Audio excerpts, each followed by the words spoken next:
e a gente recebe com muito prazer Matheus Prush, que vai falar sobre os violons e as bandas francesas.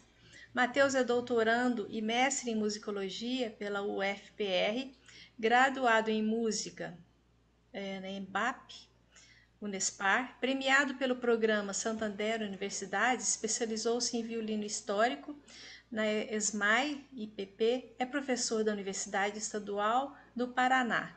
Como violinista, tem se apresentado regularmente como solista e regente, assinando a direção de concertos, especialmente na área da música antiga. Em 2019, idealizou o projeto Música Antiga na Capela da Glória, implementando a série de concertos Ingrid Miller Serafim, em Curitiba. Com seu ensemble Música Barroca de Curitiba, tem integrado as programações de importantes festivais e eventos culturais, tais como a Oficina de Música de Curitiba e Caixa Cultural. É diretor-geral da Oficina de Música da região do Contestado. Junto da Fundação Cultural Helm Wentmeyer, desenvolve atividades de investigação e divulgação da música catarinense no contexto da colonização sul brasileira, destacando-se as recentes descobertas de acervos históricos no norte do estado, somado ao tratamento arquivístico e à editoração crítica dos documentos. Desenvolve pesquisa em torno da orquestra francesa do antigo regime, enquanto membro pesquisador do Laboratório de Música Antiga da Universidade Federal do Paraná. Belo currículo, belo título de palestra, tenho certeza que será um ótimo encontro e obrigado mais uma vez por você ter aceitado esse convite. Fique à vontade. Bom, muito obrigado, Beatriz. Boa tarde, professora. Boa tarde a todos que estão aqui presentes. Não conheço a todos, né? Mas espero poder trocar alguma experiência aqui hoje com vocês. Então, como a Beatriz já anunciou, uma das minhas linhas de pesquisa é a orquestra francesa no Antigo Regime. Então, o que eu tenho feito nesses últimos anos é buscar conhecer o que são essas várias orquestras francesas, desde a gênese da orquestra até a Revolução Francesa. E aí conhecer essas orquestras envolve conhecer repertório, fazer estudos de organologia, estudo dos efetivos instrumentais, dos espaços em que essas orquestras tocavam, do repertório específico para elas, enfim, uma série de áreas dentro desse estudo geral. Então, hoje que eu vou apresentar aqui vai ser um pouco dos resultados que eu tive na minha dissertação de mestrado. Claro que essa pesquisa ela já caminhou, a dissertação está disponível online, lá no repositório da UFPR, está disponível, mas esse texto já caminhou, já desenvolvi ele muito mais, até porque eu continuei trabalhando o mesmo tema, e agora trabalho num livro dessa temática, que vai até Lully, né? Esse primeiro recorte temporal, depois continua em outra pesquisa no período pós-Lully. Então, hoje que eu vou querer apresentar para vocês é uma parte desses resultados que estão lá disponíveis na tese de mestrado e também um pouco mais daquilo que eu desenvolvi desde então. Então, o título dessa fala eu chamei Os Violons e as Bandes Francesas. Então, meu objetivo aqui vai ser falar sobre a família do violino na França, que era entendida como uma família de instrumentos coesa, em que os instrumentos eles eram interdependentes. Então, não eram instrumentos solistas, como a gente vai ver em outras regiões da Europa daquela época. Eram instrumentos feitos para serem tocados em conjunto. Então, isso que a gente vai falar um pouquinho hoje. E as bandas são justamente as orquestras francesas, né? O termo orquestra ele é cunhado só posteriormente, então o termo mais adequado para a gente se referir às orquestras na França desse período, na realidade, são as bandas. Então, nós vamos falar daí um pouco, brevemente, é claro, sobre os grupos estáveis da corte de Luís XIV. Então, esse é o título da minha dissertação, Le Roi des Instruments, fazendo uma menção a uma Ramersenne, que chama assim a família do violino, a constituição da família do violino na França e os seus usos na corte de Luís XIV, de 1653, que é o ano de início de trabalho de Jean-Baptiste Lully como músico de Luís XIV, até 1687, que é o ano da sua morte. E depois da morte de Lully, que era um bastião das tradições francesas, a coisa começa a mudar e a orquestra pende muito mais para a orquestra italiana. É um processo lento, mas após a morte de Lully, a orquestra começa a modificar-se até que chegar num ponto que ela não se assemelha mais àquilo que ela havia sido durante séculos, de fato, desde do Renascimento. Então, essa dissertação eu apresentei para o mestrado em Musicologia Histórica, na UFPR, como parte de pesquisa do Laboratório de Música Antiga da UFPR, o LAMUSA, com orientação da professora doutora Silvana Scarinci, que esteve aqui também, não é mesmo, Beatriz, falando um pouco sobre a pesquisa dela em torno de Marin Marais, né? Então, essa minha pesquisa aqui, que eu continuo o doutorado também no LAMUSA, com a professora Silvana, é em torno da música francesa, desse recorte cronológico específico. Então, dentro dessa minha investigação, eu tive alguns pontos norteadores. Por que pesquisar a orquestra francesa? O que é que ela tem de particular que faz a gente se voltar para ela e querer investigá-la e desvendar os seus mistérios, né? Já que é uma orquestra ou uma constituição orquestral que foi extinta, né? Ela não existe mais. Enquanto outros instrumentos da família do violino continuaram e existem até hoje, basicamente nas mesmas condições, claro, guardadas as proporções, né? Mas os instrumentos franceses eles foram extintos, eles desapareceram mesmo, né? Então é uma orquestra muito mais difícil da gente traçar o seu histórico e o seu passado. Então, um dos pontos que eu elegi já de início para trabalhar nessa pesquisa é a investigação organológica. Quais eram esses instrumentos? Como é que eles eram construídos? Quais eram as dimensões? A afinação.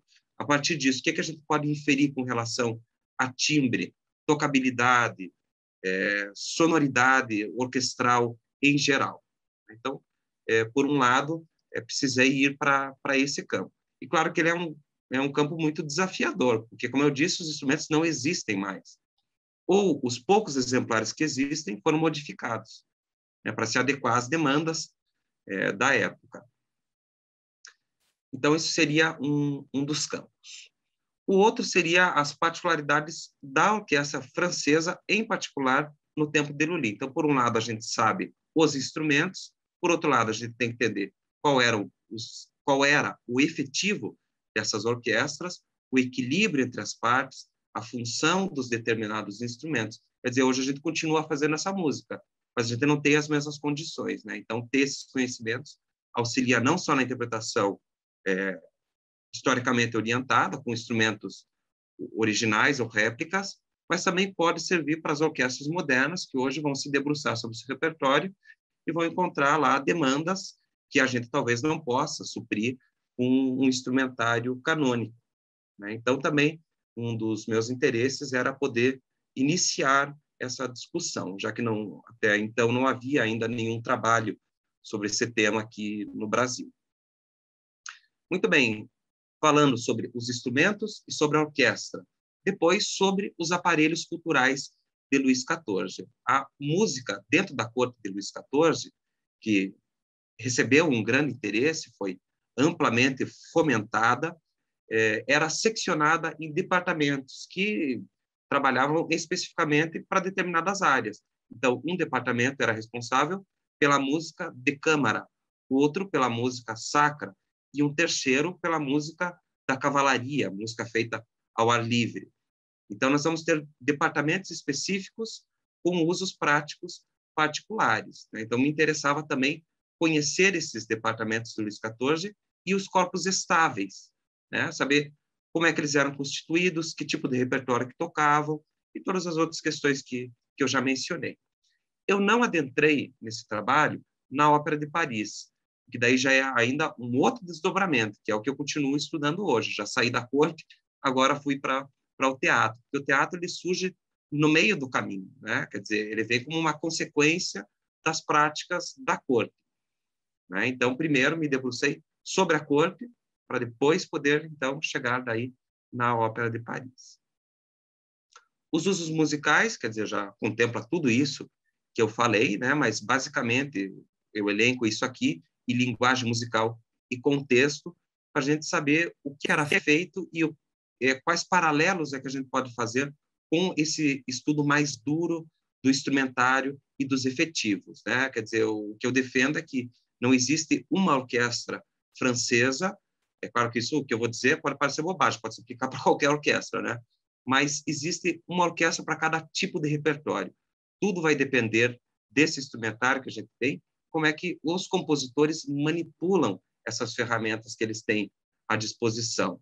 Então, esse primeiro recorte, de 1653 a 1687, é justamente o momento em que Lully tinha uma hegemonia da composição musical na França como um todo, não só na corte. Na corte, ele estava à frente desses aparelhos culturais de Luís XIV, então ele determinava também uma linguagem e práticas que eram replicadas daí em outros centros.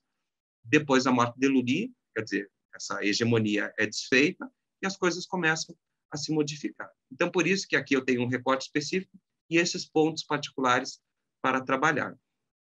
Então, como eu disse, esse trabalho ele ainda era inédito, né?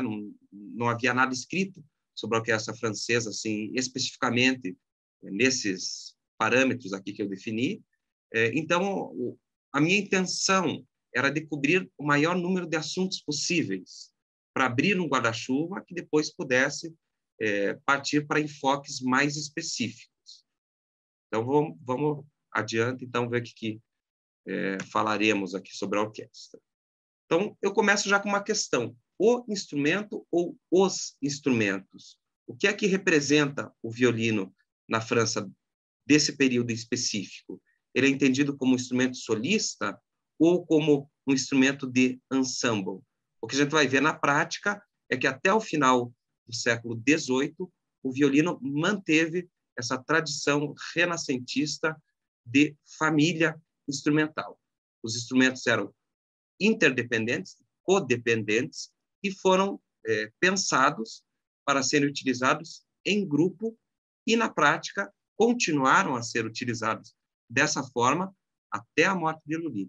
E aí, apenas lá na década de 1690, é que a gente vai ver os primeiros sonatistas na França que trazem essas tendências já antigas na Itália, né? 1690 é que vai chegar esse tipo de escrita para o violino na França, e aí esses instrumentos da família do violino vão ter cada vez uma proeminência mais acentuada, como instrumentos solistas e individuais, e não apenas como instrumentos de conjunto.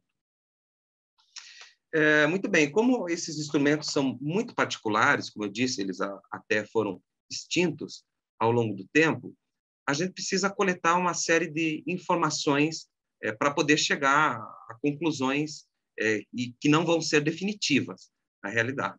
Então, a gente pode ir para as informações textuais. Eu já falei da organologia, que é um campo mais complicado, já que os instrumentos que sobreviveram foram alterados, mas a iconografia também vai ser muito importante. Então, vocês vão ver que essa minha fala toda vai estar baseada em fontes históricas e em iconografia, sobretudo. Agora, os próprios textos da época já são complicados. Então, eu trouxe essa para começar. A gente quer saber da família do violino. Veja só o que o Praetórios, 1619, fala. Desde que todos já conhecem a família do violino, não é necessário indicar ou escrever nada mais sobre ela. Que bom, né? Talvez na época não precisasse, né? Porque era uma prática corrente.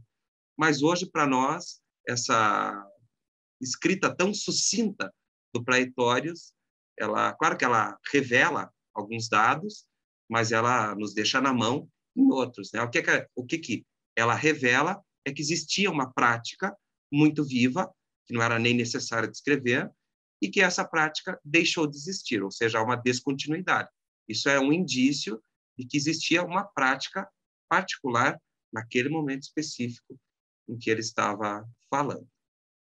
Mas vamos lá, vamos ver as outras informações que já podem dar dicas um pouco mais aprofundadas para nós. Na França, especificamente, O primeiro registro que a gente vai ter, um dos primeiros registros que a gente vai ter sobre a família do violino, é datado de 1523, que é esse período, mais ou menos, que acredita-se que o violino foi inventado, né, que seria as primeiras décadas do século XVI. Ainda disputa-se se ele foi inventado na Itália ou na França, mas é muito provável que não se chegue a uma conclusão precisa. O que interessa é que foi naquele contexto geográfico e nesse recorte temporal específico é que surgiu o violino.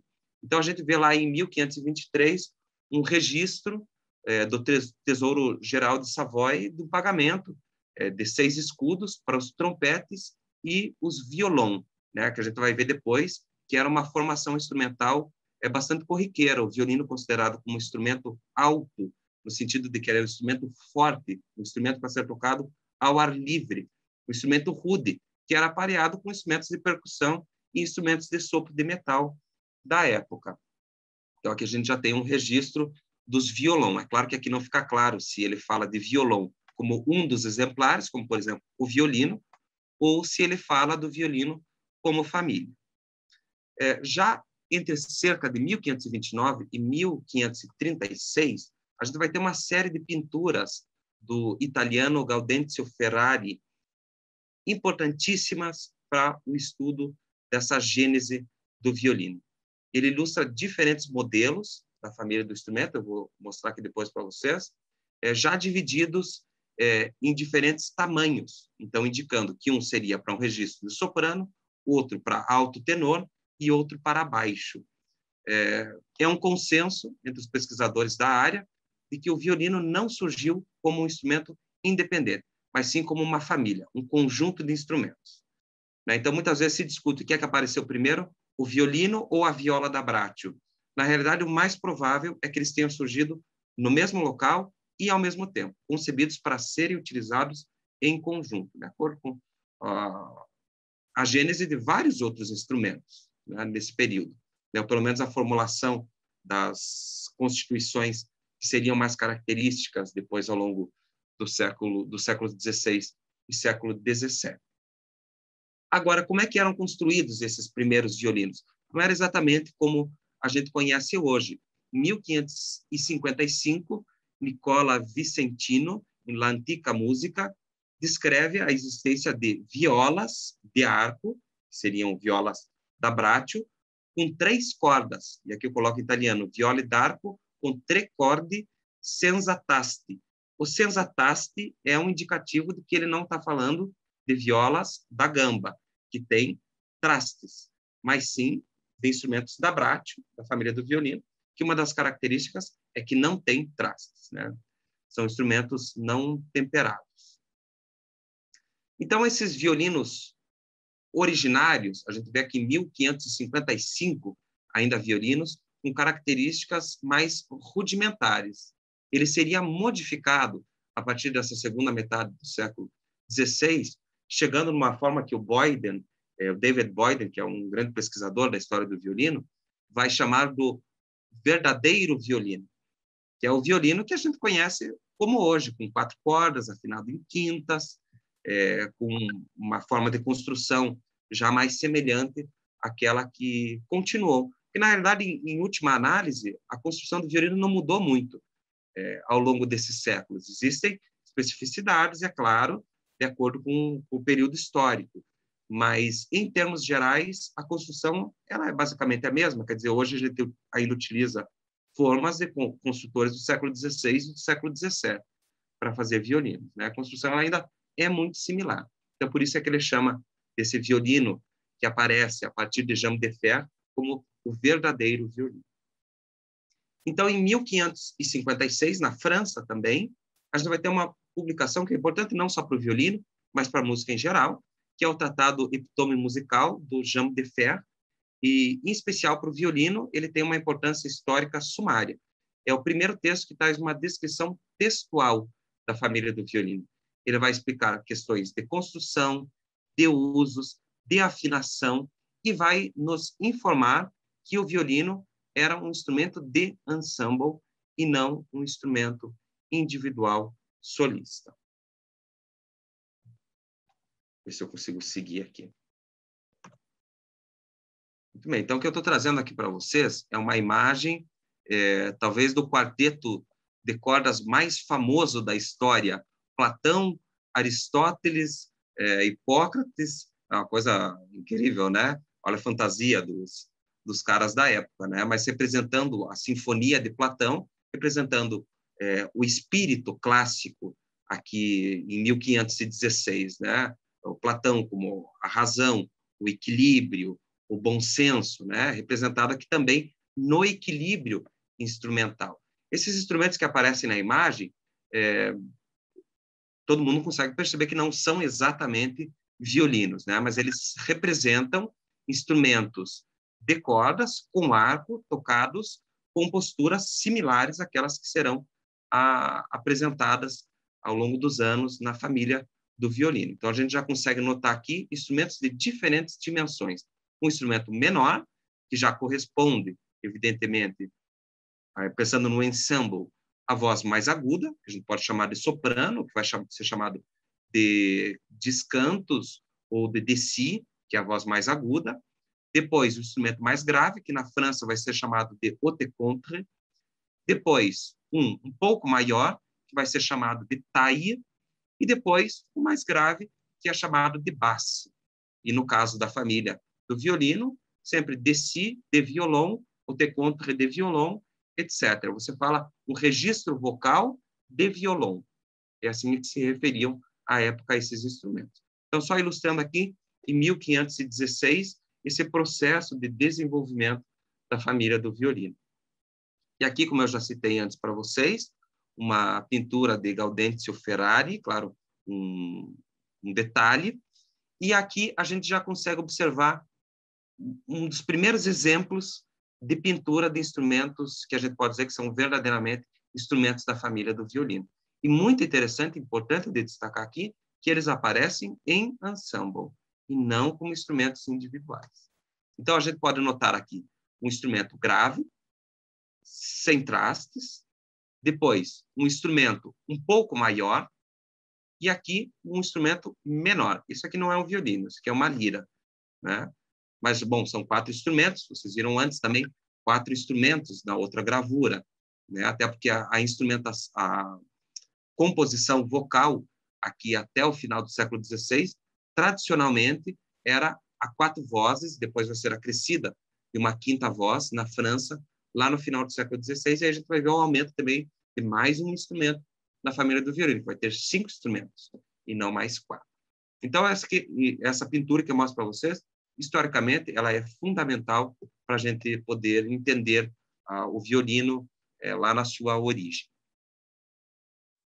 Então, falando um pouquinho sobre o texto do Jean de Ferrat, aqui à esquerda eu coloco uma reprodução facsimilar, né, do frontispício, do epitome musical, que ele vai falar dos tons, dos sons, dos acordes e das vozes humanas, das flautas alemãs, das flautas com 9 orifícios, das violas e dos violinos. Lembrando que a viola, quer dizer, essa questão da terminologia é muito complicada, né? Porque quando fala-se viola, na época, referia-se a um instrumento de cordas. Então, a que viola a que a pessoa se refere? Por isso que o Jean de Ferrat ele é tão importante, porque ele põe os pingos nos is e corta todos os t's, né? Pelo menos de acordo com a visão dele. Né? Mas muitas vezes um autor fala de viola e ele quer dizer violino, ou ele quer dizer viola da gamba, e às vezes a gente não tem como saber. Então, aqui no caso do Jean de Ferrat, ele explica textualmente, tintim por tintim, tudo o que ele quer dizer. Isso é uma fonte tão essencial para nós. Então, ele dá ali, de acordo com a minha leitura, uma descrição geral do que seria a família do violino. É a primeira vez na história que aparece essa descrição, apesar do violino já existir aqui nesse período há pelo menos 30 anos. É um instrumento de 4 cordas, já não mais de 3, como há exemplares, né, que nós vimos. E são afinadas em quintas. Ele tem um som rude e não possui trastes. E, de acordo com Jean de Ferrat, o violino é igual na França ou na Itália. Não existe diferenças de construção nesses 2 lugares, como existia em outros instrumentos. Inclusive, por exemplo, já fala das flautas alemãs. né, já para se referenciar a um tipo de flauta específico. Quando fala-se de violino, de acordo com ele, é sempre o mesmo instrumento em todo lugar. E ele nos dá a constituição da família do violino, que é muitíssimo importante, que eu já adiantei para vocês. É formado por 4 instrumentos. O de si, que é o mais agudo deles, o haute contre e taille, que são 2 instrumentos com a mesma afinação, só que com dimensões diferentes, mas são afinados na mesma oitava, mas têm dimensões diferentes, e, portanto, sonoridades diferentes. E o que ele chama de basse de violão, depois vai ser chamado por outros autores de basse de violão, que não é a mesma coisa que violoncelo. É um outro tipo de instrumento que é maior do que o violoncelo e afinado um tom mais grave. O que mais que o Jean de Fer fala? Ele fala sobre técnica. Ele fala, por exemplo, que a viola é tocada da gamba, ou seja, nas pernas, sobre as pernas. E o violão é tocado da braccio. Inclusive, ele vai dizer que esses instrumentos poderiam ser segurados por cordas ou em sharps. Por exemplo, o mais grave deles, o basse, se você tocava numa procissão, como era comum, um instrumento de danças para festas. Depois ele diz até para tocar em casamentos ou funerais. Então, era muito prático que você tivesse alças para você prender os instrumentos e poder tocar enquanto andava ou sem ter um lugar muito mais apropriado para isso. Lembrando, como eu falei, que o violino e a sua família eram considerados como instrumentos rudes, instrumentos para serem tocados ao ar livre, comparados a instrumentos de percussão de trompete, que eram chamados de instrumentos altos, instrumentos fortes, em oposição à viola da gamba. E aí, muito interessante, eu coloco aqui para vocês, aproveitando o link, sobre os usos. Ele fala do uso de violino em comparação à viola. A viola era o instrumento da nobreza e continuou a ser ainda por muitos e muitos anos. O violino era um instrumento dos profissionais, não era um instrumento nobre por excelência. Inclusive, ele só foi entrar na corte e se sedimentar dentro da corte muito posteriormente. Então, ele diz o seguinte: chamamos viole aqueles com os quais os cavalheiros, mercadores e outras pessoas de virtude passam o seu tempo. Ou seja, não está falando que são instrumentos para uma atividade profissional. É um instrumento de deleite e daquele ócio criativo renascentista, né? Que a pessoa aproveita o seu tempo para nutrir-se de conhecimento e de atividades artísticas e culturais que lhe acrescentem algo enquanto indivíduo, aquele indivíduo que faz parte de uma classe que pode se dedicar ao ócio. E depois vem o outro instrumento. O outro tipo de instrumento é chamado de violão, e esse é utilizado comumente para a dança, e por um bom motivo. Ele é mais fácil de afinar, porque a quinta é mais doce para ouvir do que a quarta, porque a viola da gamba é afinada com quartas e uma terça no meio.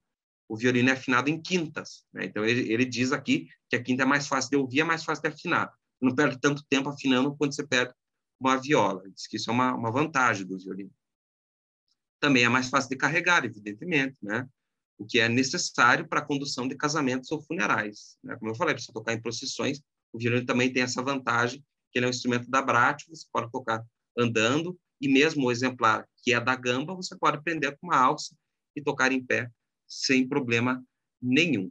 Uma outra vantagem do violino, que vai ser destacado pelos autores, como o Jean de Fer e o Marin Mersenne, por exemplo, é que pelo instrumento ser afinado em quintas, você consegue uma extensão similar à da viola da gamba, só que só com 4 cordas, por conta dessa afinação e da digitação. Então, a extensão do violino e da viola da gamba é bastante similar. A viola só tem algumas notas mais graves, só que o violino só tem 4 cordas, né? Então, isso os autores da época eles vão considerar como uma vantagem do violino, ter menos cordas. E o fato de ser afinado em quintas, que proporciona uma digitação regular. Então, sempre a cada 3 dedos, você já passa para a próxima corda, seguindo diatonicamente, né? Então, isso dá uma certa facilidade e agilidade para tocar o instrumento.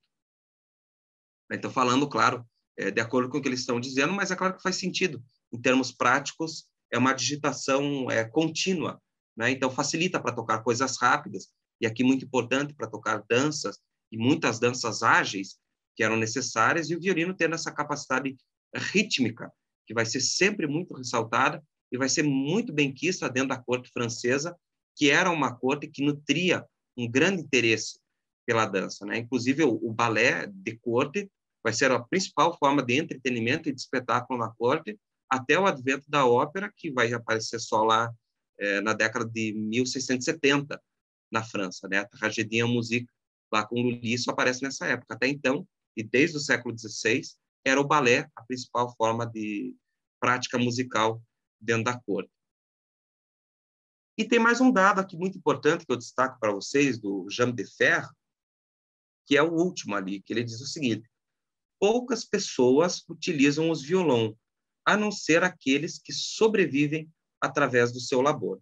Então, ele deixa bem claro que o violino é um instrumento para trabalhadores, né? E não um instrumento que fosse, à época, um instrumento considerado nobre e que as pessoas se dessem ao luxo de tocá-lo. Ao contrário, é um instrumento para aqueles que trabalhavam, e claro que a visão dessa época de trabalho musical era muito diferente do que aquela que nós temos hoje, que é essa visão artística e cultural, mas era um ofício comparado a outros ofícios mais baixos, digamos assim, né? Então, ele deixa bem claro aqui qual que é o papel do violino lá em 1556.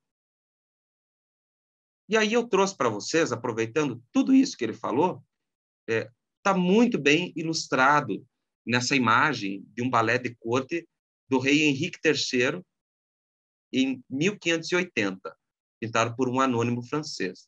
Isso aqui era um entretenimento comum na época, um baile em que a nobreza se reunia no espaço da corte para aproveitar esse ócio que a gente tanto fala, esse ócio renascentista dessa classe dominadora. Então, aqui a gente pode observar a família do violino, aqui em cima, os violons, que estão extremamente bem ilustrados, e a descrição bate perfeitamente com aquilo que o Jean de Fer nos disse. São 4 instrumentos de tamanhos diferentes, né? Dessi, haute contre, taille e basse. São instrumentos para dança, evidentemente, né? Que pela cena a gente pode perceber que é um momento de dança, né? São serviçais, a gente pode perceber que eles ficam destacados. Isso vai ser muito comum na iconografia, que os músicos não estejam presentes no mesmo plano que a nobreza. Isso é uma questão de etiqueta e de decoro, porque se os músicos estivessem no mesmo plano dos nobres, pelas regras de etiqueta da época e de decoro, eles teriam que cumprimentar os músicos. Mas os músicos eram trabalhadores, então não deveriam ser cumprimentados. Então colocava-se os músicos num lugar mais distante. Inclusive a gente vai ver numa galeria, mesmo que fosse um pouco mais incômodo para se ouvir ou para se praticar a dança, mas era uma questão de decoro que era necessário.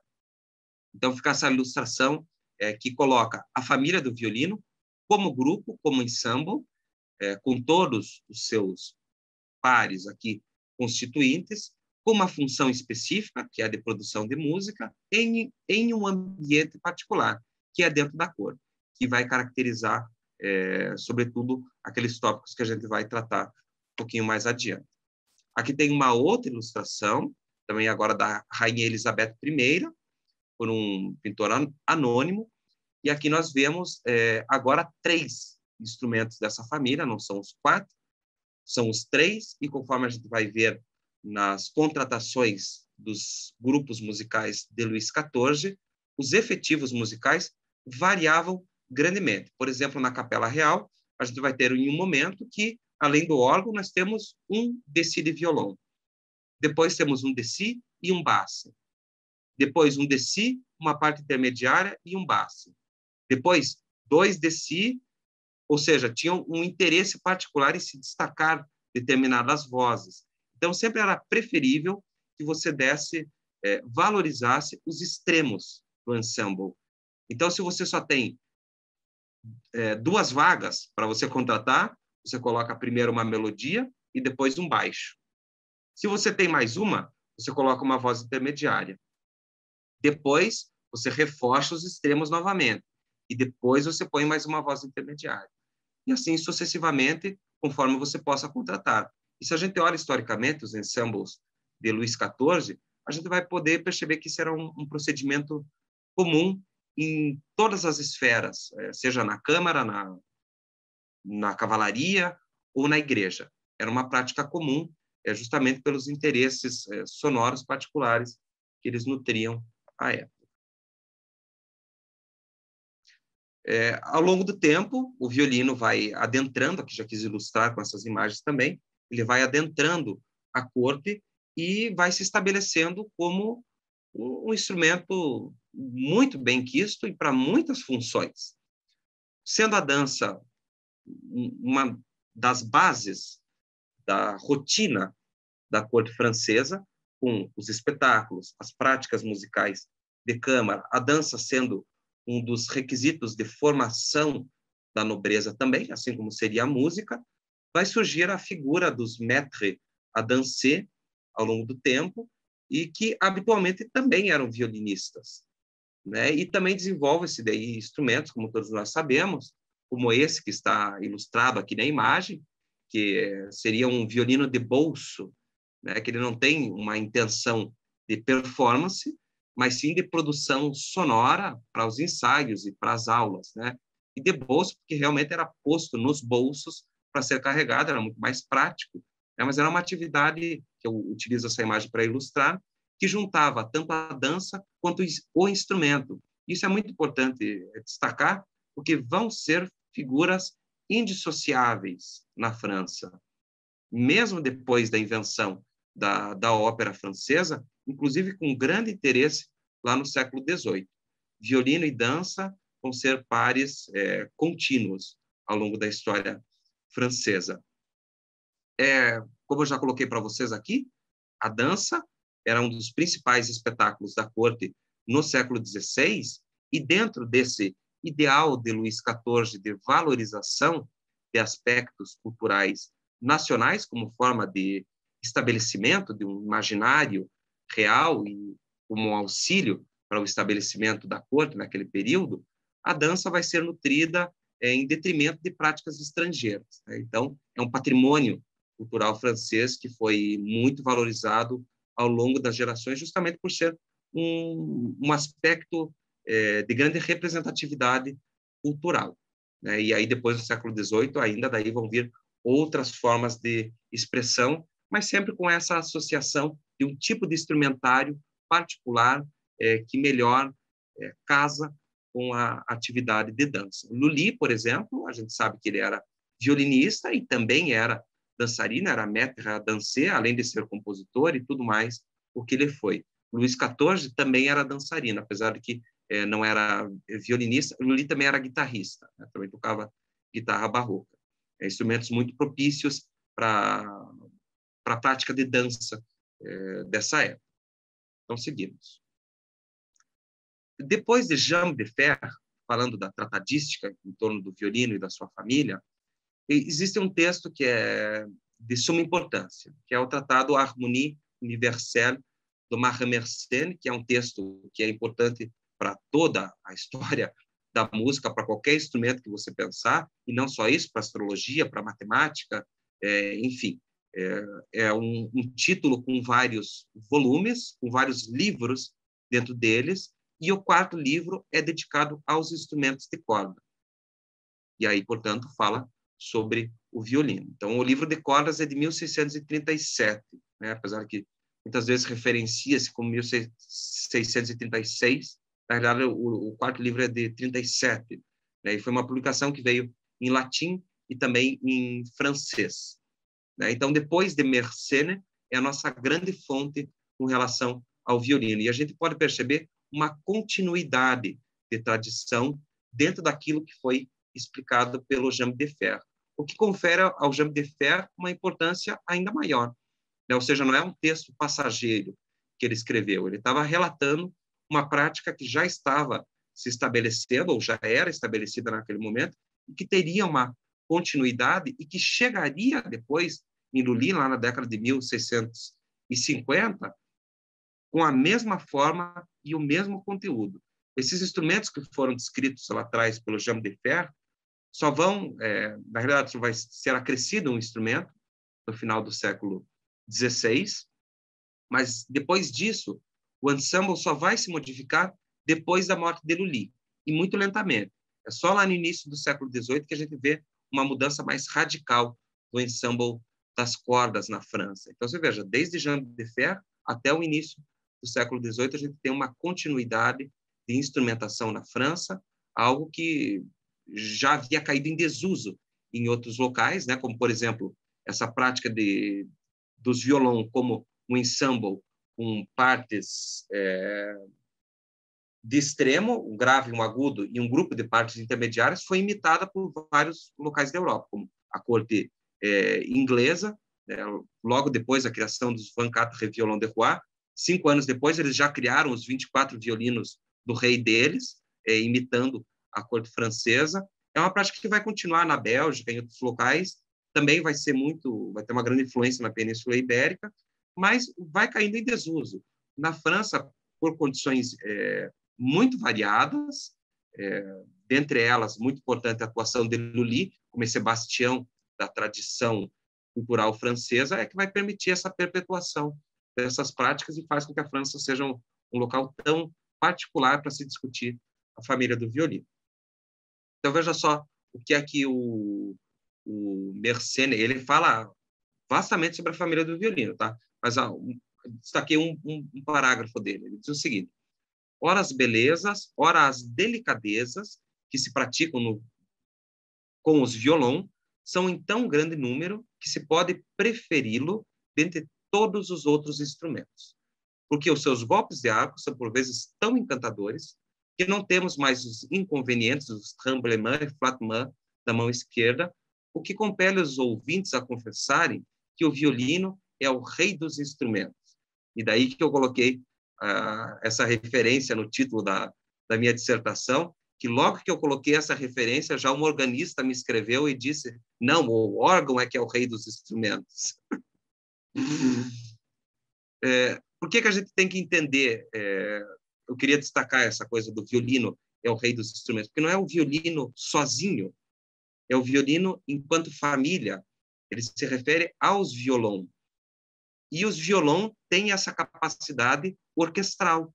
E com esses seus vários modelos que integram esse ensemble, tem capacidades timbrísticas, expressivas, muito particulares. É uma coisa que hoje em dia a gente não consegue imaginar. Esses instrumentos não existem mais, mas existia toda uma concepção de construção instrumental, de sonoridade, de comprimentos de cordas, de comprimentos de caixas acústicas, de região que cada instrumentista deveria tocar, que é uma coisa extraordinária, que hoje a gente tem indícios, né? Quer dizer, a gente pode reconstruir os instrumentos, mas não sei se a gente consegue se aproximar a isso que eles ouviam nessa época.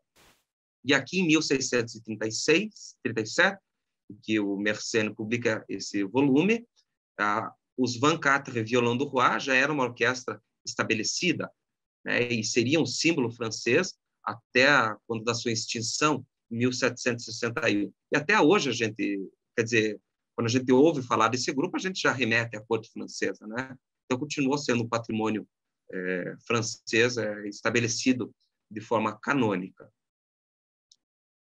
Muito bem.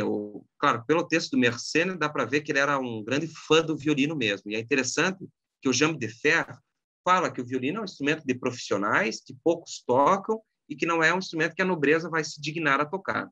E o Mersenne já vem com uma proposta completamente diferente. Você vê quanto o violino caminhou nesses 80 anos que separam as duas publicações. Agora ele já é considerado, por esse importantíssimo autor, como um dos principais instrumentos daquele período. Então, nesses 80 anos, o violino caminhou de um instrumento que estava surgindo para formar uma importante orquestra da corte francesa, que seria símbolo daquela nação, que já era muito bem quisto pelos tratadistas do período. Então, vamos ver o que é que o Mersenne nos informa, além disso, sobre o violino. Ele fala sobre o estado geral da família do violino naquele momento. Então, o violino, enquanto família, tornara-se proeminente, sobretudo pelos usos no que hoje nós chamamos de orquestra.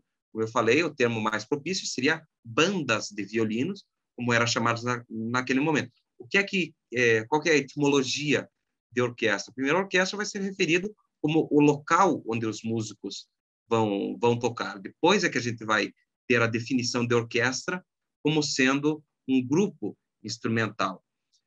Mas, de todas as formas, como a orquestra vai se definir ao longo do tempo como um grupo instrumental que tem como base instrumentos de cordas e é acrescido de outros, dependendo do momento e do contexto, mas a base são os instrumentos de corda, então a gente já pode considerar essas primeiras bandas de violão como as primeiras orquestras, né? Porque já tem uma formação estável, são sediadas por uma instituição, tem uma continuidade, tem usos específicos pré-determinados, tem música composta especificamente para elas, então aí a gente já pode entender esses grupos como orquestra. Deixo como sugestão Spitzer e Zaslau, a história, a orquestra, uma instituição, né, que eles vão discutir bastante todos esses aspectos que a gente está falando aqui. Quanto à construção, se Jean Defert teve uma importante contribuição de ser o primeiro a descrever o que é um violino, o Mersenne vai dar uma outra grande contribuição, que ele vai descrever a construção do violino pela primeira vez. Ele não descreve todos os exemplares, ele descreve as medidas de um e dá as proporções para os demais. Então, Mersenne ele é o primeiro e o único autor a dar medidas de construção dos instrumentos da família do violino, e a nossa principal fonte hoje, se a gente quiser reconstruir esses instrumentos. E também a principal fonte para que a gente possa estudar os instrumentos sobreviventes, porque aqui a gente tem as medidas que ele dá e a gente pode daí comparar com os instrumentos que sobreviveram. A gente vai falar um pouquinho disso também logo em seguida. Quanto à constituição da família, ele nos informa já a inclusão de uma quinta voz, que já teria sido adicionada lá no finalzinho do século XVI, que é o cante violon. Então, seguindo a tradição vocal, de composição a 5 vozes, e os instrumentos de cordas imitando a constituição das vozes, é adicionada uma nova parte intermediária lá no final do século XVI. Com relação à terminologia, muitas vezes há uma confusão, porque o nome utilizado para as vozes, as partes vocais e as partes instrumentais, às vezes era invertida. Então, quando você fala de cant ou de taille para as vozes, quando você fala dos instrumentos, os autores falam ao contrário. Então, isso também dá algumas confusões, por exemplo, para a reconstituição de partes de composição. Então, Marin Mersenne, fonte essencial para a gente estudar a orquestra. Ele também dá aqui, já no texto dele, a constituição dos 24 violão do Roy, que são 6 instrumentos nos extremos, 6 de si, 6 basses de violão e 4 em parte intermediária. 4 de contre, 4 taille e 4 basse, 4 canto. Está vendo a importância das partes intermediárias? Na realidade, você tem 12 somando o violino e o baixo, e você tem 12 somando as partes intermediárias. É a representatividade delas dentro do ensemble. Ao longo do tempo, elas vão diminuir em quantidade, essas partes intermediárias. Cada vez mais, os extremos vão ser destacados, até que extingue-se uma das vozes intermediárias, e depois 2 se fundem em uma, para formar o que hoje a gente conhece como viola, e o violino é desdobrado em 2, aí ficando com 2 violinos, viola e cello.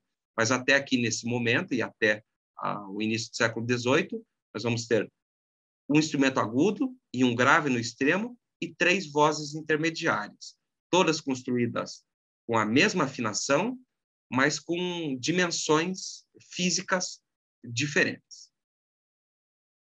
Aqui é uma ilustração do Mersenne, em que ele coloca aqui à direita o que seria o decide violon. O decide violon e violino italiano são iguais, é a mesma coisa, o mesmo instrumento afinado em quintas, mi, lá, ré e sol.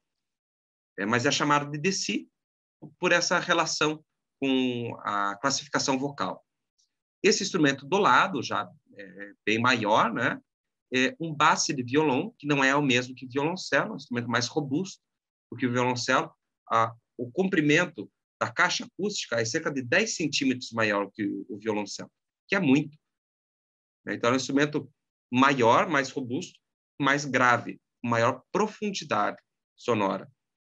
E aí, na França, até o século XVIII, a gente não vai ter a presença do contrabaixo, porque o basse de violão cumpria essa dupla função de instrumento solista, por exemplo, como é o cello, mas também como esse importante fundamento que vem da soma do contrabaixo e do violoncelo na Itália, que ele é personificado por um único exemplar instrumental. E aí, por isso, eu coloco aqui para vocês, uma família é igual a um instrumento. Quando falamos de violão na França, então, não estamos nos referindo a um exemplar em particular, mas sim a fusão desses vários exemplares, cada um contribuindo com a sua sonoridade, o seu timbre, o seu volume, o seu equilíbrio em particular, formando uma sonoridade geral. O que interessava não eram os instrumentos individuais, mas sim esse amálgama sonoro que vinha da junção desses vários exemplares. Isso fica muito claro nesses textos teóricos que nós vemos e também no repertório, quando a gente observa essas características composicionais. Então, Mersenne nos informa que os violões tinham uma constituição de família a 5 instrumentos. Diferente, por exemplo, da Itália, que nós vamos ter a 4 exemplares: violino, viola, violoncelo e, em um dado momento, o violone. Aqui, a gente vai ter 3 grupos instrumentais, como eu já falei. Um grupo agudo, responsável pela melodia, no caso, representado pelo decide violão, que na orquestra vai ser dobrado por instrumentos de sopro, como boé e flauta. No outro extremo, o instrumento grave, o instrumento de baixo contínuo, que é o basse de violão, e daí depende do contexto.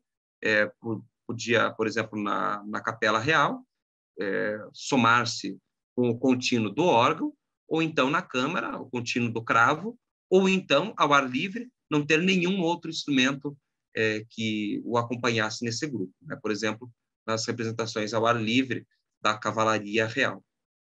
E o grupo das partes intermediárias de acompanhamento, então já falamos, o contre, taille de violão e canne de violão, que eram instrumentos afinados como a viola, que a gente conhece hoje, mas indo do menor para o maior. O outro contre de violão seria como um violino grande, o taille de violão seria como uma viola grande, e o canne de violão, comparando muito mal, seria como um violoncelo pequeno, né, que é um instrumento, inclusive, que era tocado com alças, e não aqui no braço, mas na frente do corpo, similar ao que a gente vê o violoncelo da Spalla, mas era afinação de viola e construção de viola, e não de violoncelo, se for para a gente comparar com outros instrumentos que a gente está mais acostumado. Então, eram 3 tipos de viola, em última análise. E aí coloquei aqui embaixo, então, que a família do violino francês era caracterizada pela contribuição individual para a sonoridade geral. Essa tabela está lá na minha dissertação, já foi bastante replicada, inclusive, que partindo desses dados do Mersenne, que ele dá de construção instrumental e de afinação dos instrumentos, eu apresento esses dados aqui para vocês. Então, o decide violão teria uma dimensão da caixa acústica de 35 centímetros, afinado mi, lá, ré e sol, né, em quintas, instrumento agudo, que na prática ele era utilizado principalmente para a melodia. Com relação à postura, ele era tocado segurado pelo braço. O que é que eu chamo de tessitura apropriada? Seria aquela região mais propícia para o instrumento. Apesar do instrumento, de todos esses instrumentos terem 4 cordas, a gente vai ver que na prática os compositores utilizavam geralmente 2 por instrumentos, porque eles não estavam preocupados apenas com a extensão, mas sim com, novamente, o timbre mais propício para cada instrumento. Então, o decide violão geralmente vai ficar restrito a tessitura de Lá3 a Lá4, que seriam as duas cordas mais agudas, Lá e Mi. Bom, o basse de violão, instrumento, como eu já falei, de 85 centímetros de caixa de ressonância, afinado um tom abaixo do violoncelo, né? Ou seja, Sol 2, Dó 2, Fá 1, Si bemol 0, se a gente considerar o Dó 3 como central. Um instrumento grave, habitualmente utilizado no baixo contínuo. Depois da morte de Lully, conforme a escrita para o baixo se tornava cada vez mais solista, foi adicionada uma quinta corda ao basse de violão, mais aguda, né, para facilitar na tocabilidade do instrumento. Isso foi levado até um ponto em que chegou no momento que já não era mais prático utilizar o basse de violão, daí ele foi abandonado e substituído pelo violoncelo, de acordo com as necessidades do uso. O basse de violão era suspenso entre as pernas, podendo ou não ser apoiado em um banco ou com um piquete, uma espécie de um espigão. Habitualmente vai tocar em todas as cordas. Esse é um instrumento que vai passear muito pelas cordas, de acordo com as demandas do baixo contínuo, e até porque aqui não existia ainda na França o contrabaixo ou violone, então esse instrumento ele também tinha que estar passeando em todas as regiões para suprir as necessidades. O haute contre de violon, a primeira das partes intermediárias, media cerca de 37,5 centímetros, veja, só 2,5 centímetros maior que um violino. E a afinação como de viola, utilizado como instrumento de acompanhamento, suspenso pelo braço. E vai utilizar, sobretudo, as duas cordas mais agudas, as cordas Ré e Lá. O taille de violão, 45 centímetros, que seria equivalente a uma viola grande, hoje em dia, tem a mesma afinação, etc. e tal, mas utiliza as duas cordas centrais, sobretudo, Sol e Ré. O can de violão já tem um tamanho que é extremamente grande para os padrões de hoje, 52,5 centímetros, é um instrumento que é impossível você tocar com ele, da Brat, uma viola 45, eu que sou alto, já é um instrumento grande, imagine, 52 é impossível. Então, é um instrumento utilizado geralmente, claro, para acompanhamento, mas preso por uma alça e tocado na frente do corpo. E geralmente vai utilizar daí as suas cordas mais graves. Então, isso aqui seriam características gerais dos violão individualmente no tempo de Lully, mas que já remonta antes, né? Na realidade, já desde o tempo de Mersenne, que a gente pode afirmar que ele descreve essas mesmas características. Essas medidas que eu dou para vocês aqui dos instrumentos são contestadas por autores, né? Alguns luthiers vão dizer que são medidas impossíveis. Um outro grupo de luthiers até, inclusive, já reconstruiu esses instrumentos de acordo com as especificações do Mersenne. Mas existe gente que vai dizer que não, que isso aqui é inviável, que é impossível, não existe um consenso, né? Mas a realidade é que são dados fornecidos pelo autor da época e ele é extremamente cuidadoso em todas as informações que ele dá. E na prática funciona muito bem. Depois vocês podem procurar gravações e eu já ouvi relatos de pessoas que tocaram com esses instrumentos. Eu não tive a oportunidade ainda de tocar. Existe um único set desses instrumentos existentes hoje, que foram reconstruídos pelo CMBV, o Centro de Música Barroca de Versalhes. Então, só existe esse set de instrumentos e, como eu toco com os músicos de lá, em algumas ocasiões, pergunto para eles dizem que é uma experiência extraordinária tocar com esses instrumentos. É algo que a gente nem imagina, que essas partes do meio elas têm uma profundidade muito maior, o que confere uma estruturação da composição completamente diferente do que aquilo que a gente obtém hoje. E nessa orquestração a 5, habitualmente, hoje em dia, pelas capacidades práticas das orquestras, geralmente se utiliza 2 violinos ao invés de um, ou seja, a primeira voz é feita por um violino, a segunda voz também é feita por um violino, e depois 2 tipos de violas, que são violas que não chegam a essas dimensões aqui. E uma voz de viola é feita por violino. Então, você não vai obter o mesmo timbre, é impossível. Né? Isso sem falar, claro, nas cordas de tripa, nos arcos históricos, porque já é outra questão, falando só sobre as dimensões físicas dos instrumentos. O basso de violão é um instrumento já mais popular hoje em dia, porque ele é um instrumento que existiu em vários locais da Europa, ele sim sobreviveu e é utilizado por muitos ensembles. É um instrumento que confere essa grande profundidade que é muito benquista, né, para a prática de música de câmara, orquestral, enfim. E aqui está algumas imagens desses instrumentos reconstruídos. Aqui, à esquerda, fica bem claro as diferenças de tamanho, né? Aqui temos o haute contre, o taille e o canne de violon.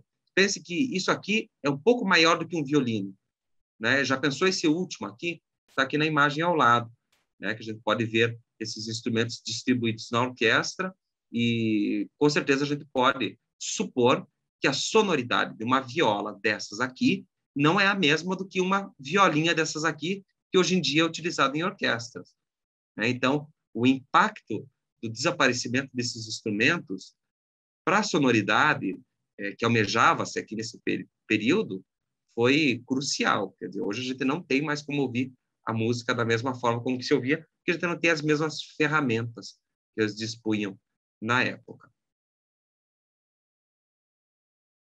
Então, vou falar um pouquinho agora, mais detidamente, sobre as partes intermediárias em si, que é esse grupo das 3 violas.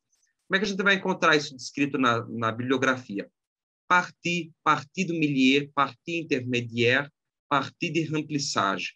Cada um representa alguma coisa, né? São as partes do meio, as partes intermediárias, as partes de recheio, né? Aquilo que vai realmente no que o Graham Sadler chama de envelope, né? O violino e o baixo nos 2 extremos e esse conjunto conciso de violas ali no meio, dando um colorido muito particular para a orquestra. Então, nas palavras de Mersenne, 1686, os instrumentos desse grupo, a herança das bandas de violão do século XVI, apesar de não serem imprescindíveis, porque, pense bem, numa orquestração comum, você precisa de 3 instrumentos para completar a harmonia, você não precisa de 5. Isso é uma coisa que o Mersenne ele coloca, ele diz, o pessoal pode achar que ter 5 vozes só vai causar confusão à música. Mas ele diz, não, essas vozes extras trazem um grande ornamento à música, pois preenchem as vozes que se encontram nos trios, reforçando cada parte. Ou seja, o interesse aqui ele não é só da estruturação composicional, é da estruturação sonora. Essas 3 espécies de viola, com a mesma afinação, mas com construções diferentes, desapareceram gradativamente e, com o seu desaparecimento, elas levaram consigo um antigo mundo sonoro que não seria mais replicado.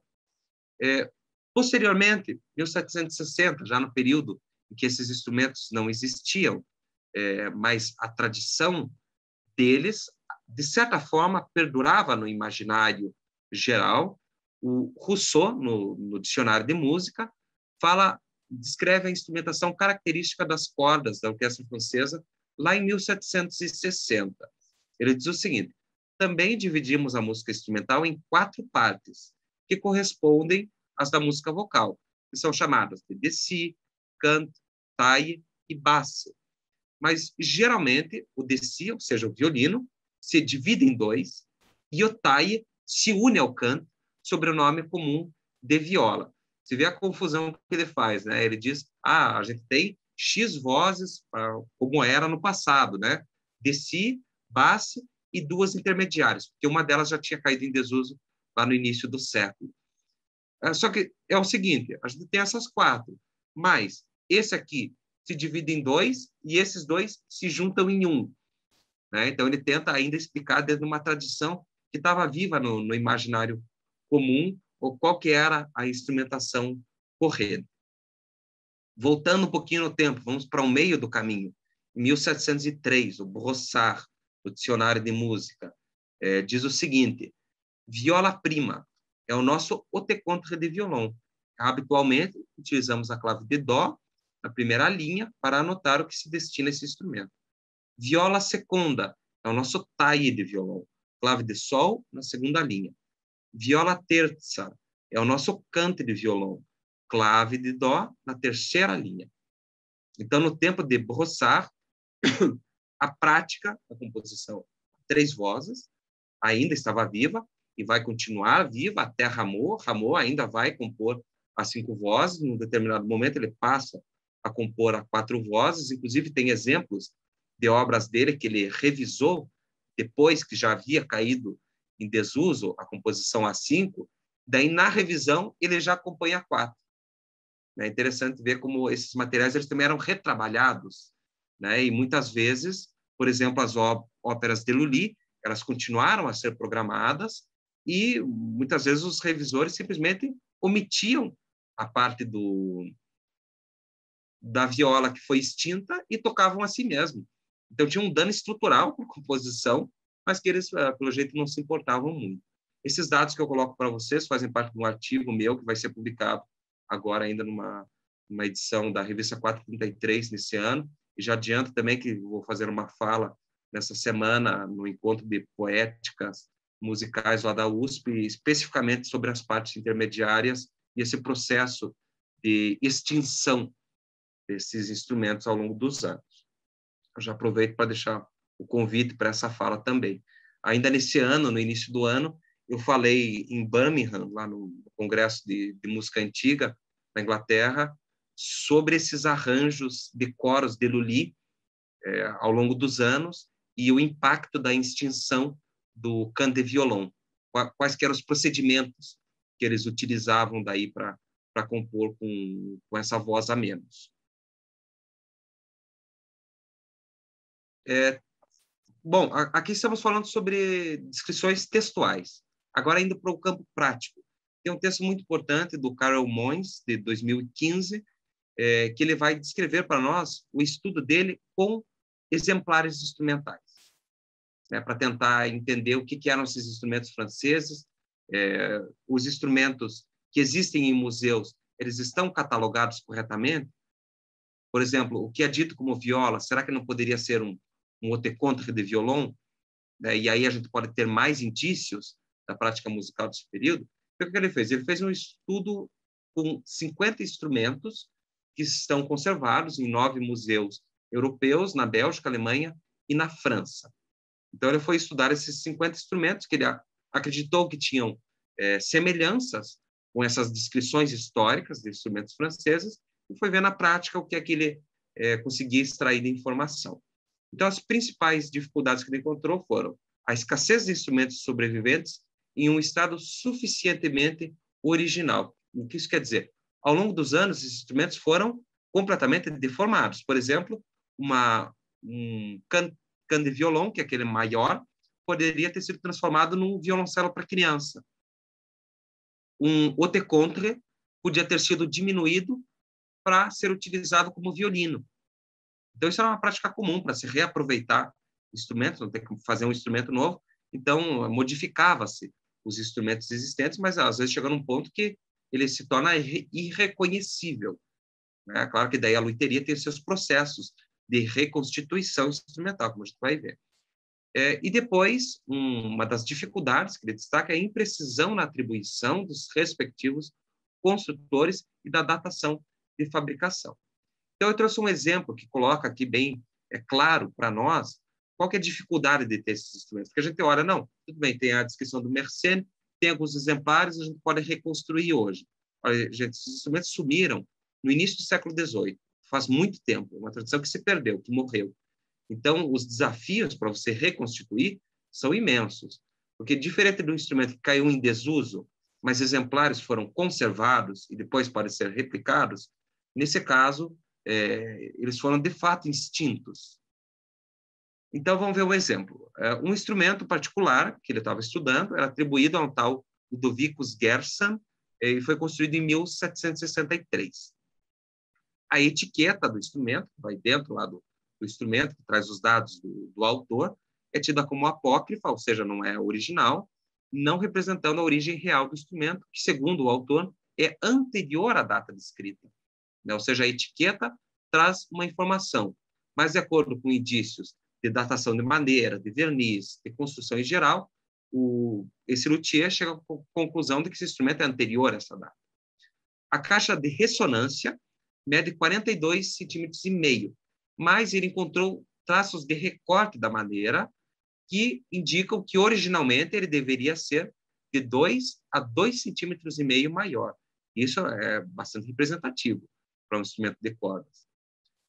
Porque o instrumento de cordas é a sua própria caixa acústica, né? Então, 2 centímetros a mais ou a menos tem um grande impacto na sonoridade do instrumento.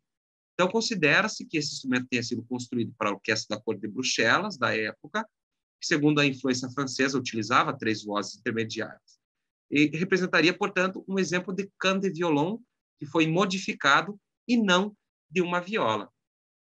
Agora você vê que esse canne de violon dele, que ele chama de canne de violon, tem 45 centímetros no máximo. De acordo com o Mersenne, o canne de violon teria 52 centímetros e meio. Então você vê que ele já tem uma visão que se difere dado teórico da época.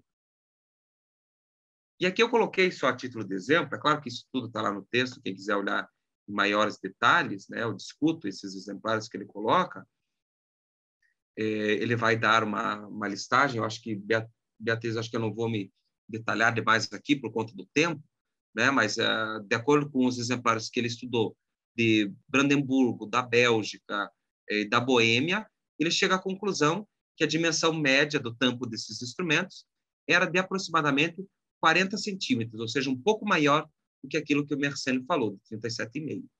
Com relação ao taille de violon, ele estudou instrumentos da Bélgica, da França, e chegou à conclusão de que, a partir da reconstituição das plantas originais desses instrumentos, a dimensão do taille de violon seria, de fato, cerca de 45 centímetros.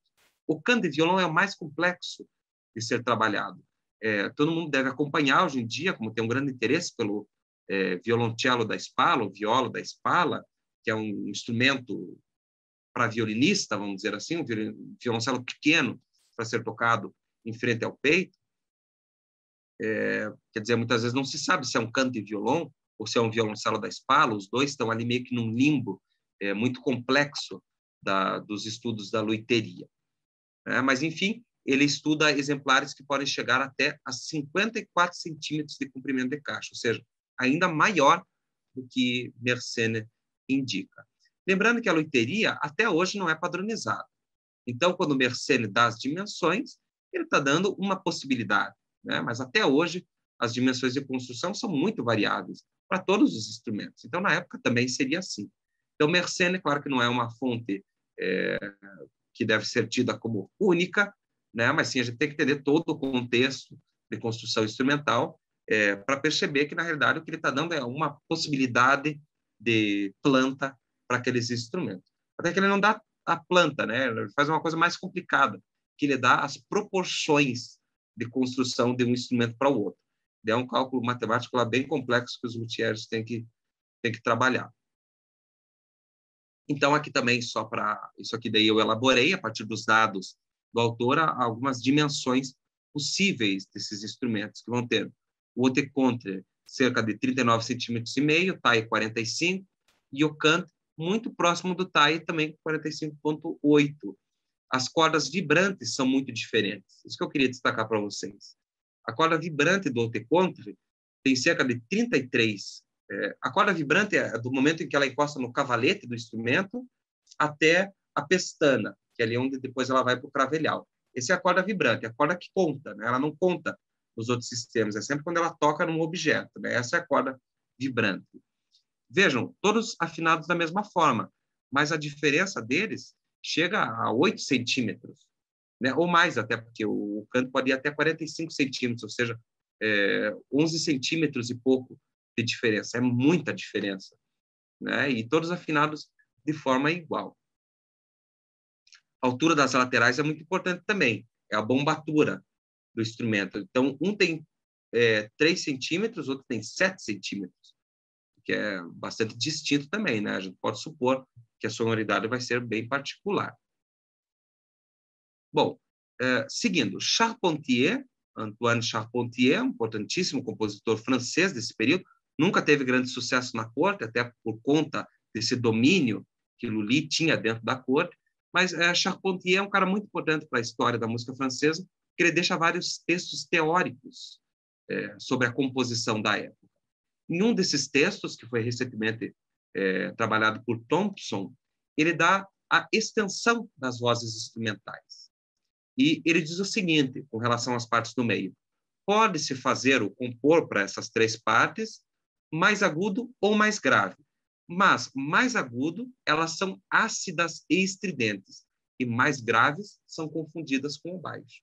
Então, só trago essa citação para reforçar aquela questão de que o instrumento ele era construído de uma determinada forma, mas apesar dele possibilitar uma extensão particular, ele tinha a sua tessitura própria, que era mais adequada para ele.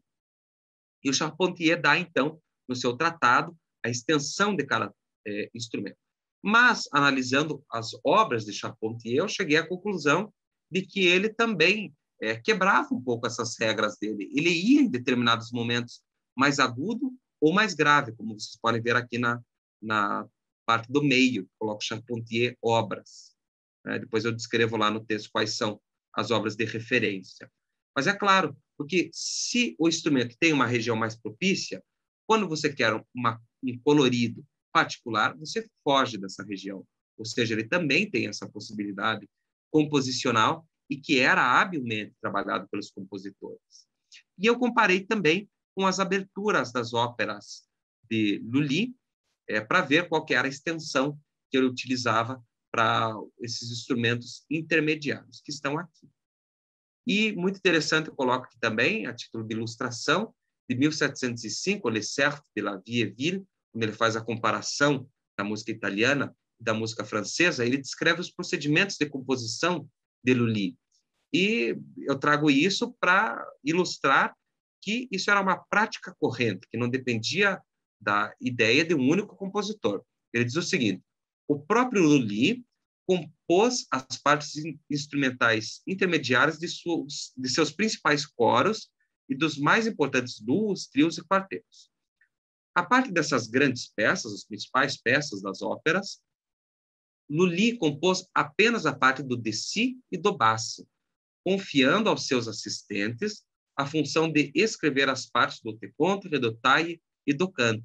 A gente sabe quem eram os assistentes de Lully. Eu coloco dois aqui: o Jean-François Lalouette e o Pascal Colas, que vai substituir daí o Lully depois da sua morte. Também o Marin Marais foi assistente do Lully. E esses assistentes, então, aprendiam os procedimentos de composição das partes intermediárias e depois ficavam responsáveis por elas. Então, só para ilustrar aqui que esse conhecimento que eu estou colocando para vocês, prático e sonoro, era de conhecimento geral das pessoas que trabalhavam com a composição para esses ensembles, e era uma prática comum e bem estabelecida, mas não uma prática de apenas um compositor em particular. Era uma tradição local.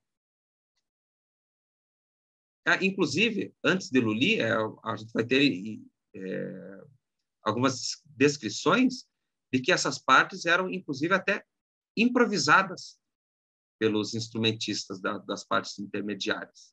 Também eles conheciam as possibilidades de execução desse repertório. Muito bem, já estamos nos aproximando para o fim. Agora vamos falar do basse de violão. Violoncelo ou basse de violão? Qual é o instrumento de baixo da família do violino francês? Nomenclatura é algo muito complexo. Por exemplo, até meados do século XVIII, você não vai ter apenas uma palavra para definir esse instrumento mais grave da família do violino. Já falei basse, basse, grosse basse, basse da braccio, violone, violone da braccio, violoncino, bassetto de viola. Muitas vezes, esses diversos nomes se referem a apenas um instrumento. Então, é muito complexo a gente poder dizer, mas da parte marca basse de violão. Tudo bem, mas o que era esse basse de violão? Né? Ou marca violoncello, mas o que é que se refere? Né? Então, aí a gente vai ter que, novamente, ir para essas diversas referências para poder chegar a alguma conclusão. Então, eu coloquei aqui já depois, que o basse de violão já não existia, o Corret, Michel Corret, no método de violoncelo, que ele publica em 1741. Ele diz o seguinte: há cerca de 25 ou 30 anos atrás, ou seja, lá mais ou menos em 1715, deixamos o grosse basse de violão montado em sol, que seria montado em sol, porque ele é afinado com a primeira corda em sol, como eu já falei para vocês, em favor do violoncelo dos italianos. A afinação dos violoncelos é um tom mais aguda do que a do antigo basse, o que lhe confere mais versatilidade. Então, o Michel Corrette ele já nos dá aqui uma data, mais ou menos, de declínio do basse de violon lá dentro da Ópera de Paris. O Jean de Fer, lá no Epitome Musical, voltando lá em 1556, explica que a afinação da chanterelle, ou seja, a corda mais aguda do basse de violão, era o Sol 2. Portanto, as demais, Dó 2, Fá 1, Si bemol 0. Então, a gente sabe que o Corrette, como fala que ele era montado em Sol, e o Jean de Fer se refere ao mesmo tipo de instrumentos. Veja a distância cronológica deles, né? Mas ainda estão falando do mesmo instrumento. Então, depois, lá no século XVI, a gente vai ter outros documentos que vão nos dar indícios do que seria exatamente esse basse de violão. Então, documentos do século XVI, em que o baixo da família do violino francês é mencionado, são vários. E aqui eu coloco algum deles. Por exemplo, em 1570, a gente vai ter o inventário de um músico, o Guillaume Massenet, que possuía 2 basses de violão, um de fabricação veneziana e outro de fabricação francesa. E assim por diante. Em 1587, o inventário de Claude Denis diz que ele tinha um basse contre de violão da Breccia e um outro francês. E vamos ter, então, várias descrições ao longo do tempo desses instrumentos. A gente pode depois confrontar essas informações para chegar mais ou menos a uma conclusão do que se refere quando fala-se desse instrumento, e mesmo com nomenclaturas diferentes. Voltando ao tratado do Charpentier, eu coloco aqui a tessitura que ele sugere para o basse de violão, e aqui a tessitura utilizada nas suas obras, que é menor do que a que ele sugere, e a do Lully, nas aberturas dele, que também é menor do que a que poderia ser utilizada com bom gosto e com uma boa funcionalidade do instrumento, de acordo com o Charpentier. O que acontece é que, ao longo do tempo, a complexidade de escrita para o basse foi se tornando cada vez maior, como eu já adiantei para vocês, e com Colas, já 2 anos após a morte do Lully, já é necessário o tal basse de violão com 5 cordas. A primeira vez, já 2 anos depois da morte de Lully, para você ver como essa mudança de gosto se processou muito rapidamente, né? E aqui eu coloco um exemplo de uma obra que eu tratei lá na dissertação, que é Canante, do Colas. Vejam a tessitura que ele utiliza e a tessitura indicada ou utilizada por Lully. Vê como ela já é muito maior. E é uma escrita bastante virtuosística, não seria viável, factível com o basse de violão. Era necessário, de fato, o violoncelo. E o Corrette vai dizer o seguinte: o violoncelo é muito mais fácil de tocar do que o antigo basse de violão. Sua extensão, ou seu comprimento, sendo menor, e por consequência o baço é mais estreito, o que dá total liberdade para tocar os baixos difíceis e até mesmo para executar peças que são boas, tanto nesse instrumento quanto na viola, porque a viola da gama continuava em uso também, um instrumento mais ágil do que um instrumento tão grave, pesado quanto o basse de violão. Lembrar que na orquestra da ópera, a gente vai ter 2 grupos, o Grand Choeur, que é o grosso, vamos dizer assim, nessa orquestra maior, e o Petit Choeur, que é um grupo de solistas que tocavam em determinadas intervenções, inclusive se posicionavam em locais diferentes dentro do teatro. E aí eu coloco para vocês, isso aqui é uma outra reconstrução que eu já fiz posteriormente, agora que eu trabalho com a Ópera de Paris, eu reconstituí os efetivos da Ópera de Paris. Então, em 1713, aqui à esquerda, eu coloco o grupo do Grand Choeur e à direita do Petit Choeur. Então, vemos que nós já temos lá o basse, 8 basses no Grand Choeur. E no Petit Choeur, a gente tem 2 basses e 2 basses de viola, 2 violas baixo, que tocavam essas intervenções mais solistas, que era necessário, né? Inclusive, tem descrições famosas do Marais indo em palco, né? Tocar com Lully, a cena do sono lá e tudo mais, né? Agora, em 1752, eu trago esse dado para trazer 2 informações interessantes. Uma delas é o seguinte: Apesar de ser violoncelo, ele segue chamando o instrumento de basse, mantendo uma tradição. Mas a gente sabe que o basse de violão já não existia nesse período, mas ele ainda é chamado assim. Outro dado que eu trago aqui, com o petit quer, é que a gente não tem mais a viola da gamba. A gente tem só basse, ou seja, só violoncelo. O violoncelo desbancou o basse do violão e a viola da gamba na mesma sentada, né? E acompanhando o violoncelo vai vir a dupla com ele do contrabaixo, do violone, né? que é uma oitava, soa uma oitava abaixo, né? Do que o violoncelo, e daí dá essa sustentação que antes era oferecida unicamente pelo basse de violão. Esse é um quadro famoso, Reunião de Músicos, de François Puget, de 1688, em que a gente tem Lully e também aqui, né, com a Teorba, e Quinault, aqui atrás, o célebre libretista, e aqui logo atrás do Lully, a gente vê um basse de violão, que é muito maior do que um violoncelo, e certamente está apoiado num banco ou com um piquete, para que esteja nessa altura que não pode estar apoiado apenas no chão, né? E um basse de violão de 5 cordas, né? 1, 2, 3, 4, 5, pelo que a gente pode observar pelas cravelhas, né? Ou seja, olha, vê que eu não tinha me dado conta disso. Isso aqui é 1 ano antes do Collace pedir o basse de 5 cordas, ou seja, ele já existia antes ainda dele pedir, e já estava sendo pintado, né?